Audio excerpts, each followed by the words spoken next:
नमस्कार भक्तों, आपका मेरे चैनल पर एक बार फिर से तहे दिल से स्वागत है।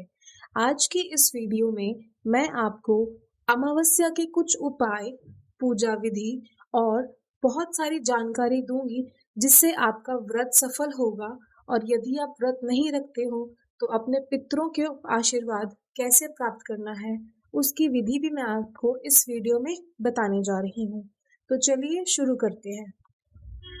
जैसा कि आप सभी को पता है कि पौष अमावस्या के दिन किया गया दान पुण्य सीधा आपके पितरों के लिए आशीर्वाद होता है, और जिसका फल स्वरूप पितरों के द्वारा आपके जीवन में आशीर्वाद आपको प्राप्त होता है। तो इस साल कृष्ण पौष अमावस्या 19 दिसंबर 2025 को यानी कल आ रही है। तो चलिए इस वीडियो में मैं आपको उसकी जानकारी दूंगी और पूजा विधि के बारे में बताऊंगी कि कैसे आप अपना जो व्रत है और जो अपना जीवन है वो सफल कर सकते हैं। चलिए, सनातन धर्म में अमावस्या तिथि का बहुत ही ज्यादा महत्व है। ये तिथि हर महीने में आती है, लेकिन पौष अमावस्या की तिथि पौष महीने की कृष्ण पक्ष की अमावस्या तिथि के दिन पड़ती है।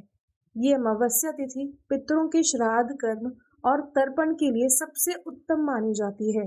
इस दिन गंगा स्नान करने के बाद पितरों का तर्पण किया जाता है और उनकी मुक्ति के लिए दान पुण्य भी किया जाता है, जैसे कि मैंने आपको पहले बताया। शास्त्रों में पौष अमावस्या दिन के लिए कुछ खास उपायों के बारे में भी बताया गया है। यदि हम पौष अमावस्या के दिन ये सारे उपाय करते हैं तो हमें पितृ दोष के साथ साथ अन्य बहुत सारी परेशानियों से भी मुक्ति मिल जाती है। आइए जानते हैं इन खास उपायों के बारे में। पहला उपाय जो आप करें वो है दक्षिण दिशा में जलाएं दीपक। यानी कि आपको दीपक यानी दिया किस दिशा में जलाना है? दक्षिण दिशा में। पौष अमावस्या के दिन शाम के समय घर की दक्षिण दिशा में तेल का दीपक जलाना चाहिए। इस दिशा यानी ये दिशा यमराज की दिशा मानी जाती है। अमावस्या के दिन इस दिशा में दीपक जलाने से पितरों की आत्मा को शांति मिलती है और उनका आशीर्वाद परिवार पर बना रहता है। दूसरा जो उपाय आपको करना चाहिए वो है पितरों का तर्पण और पिंडदान। इस तिथि पर पितरों के तर्पण और पिंडदान करने का विधान है। अमावस्या के दिन स्नान के बाद पितरों का श्राद्ध कर्म और तर्पण करने से पितृदोष से मुक्ति मिलती है और पितृ प्रसन्न रहते हैं। तीसरा उपाय आपको पीपल के पेड़ के नीचे दिया जलाना चाहिए। हाँ जी, पौष अमावस्या के दिन पीपल के पेड़ की भी पूजा की जाती है। इस तिथि पर शाम के समय पीपल के पेड़ के 3 बार परिक्रमा करने के बाद उसके बाद आपको सरसों के तेल का दीपक जलाना चाहिए। इस उपाय को करने से आपके जीवन की सारी बाधाएं दूर होती हैं और आपके ऊपर सदा आपके पूर्वजों की कृपा बनी रहती है। उसके बाद जो आपको कर्म करना चाहिए वो है तिल का दान। पौष अमावस्या के दिन काले तिल का दान जरूर करें। इस तिथि पर आप श्राद्ध कर्म करने के बाद पितरों के नाम से ब्राह्मण भोजन भी करवा सकते हैं या किसी जरूरतमंद को अनाज का भी दान दे सकते हैं। ऐसा करने से पितरों की आत्मा तृप्त होती है। इस दिन नदी या कुंड में स्नान करने के बाद पितरों की आत्मा को शांति के लिए पितरों को याद करके उनका तर्पण भी करना चाहिए और तांबे के बर्तन में लाल पुष्प, लाल रंग की रोली डालकर सूर्य देव को अर्घ दें।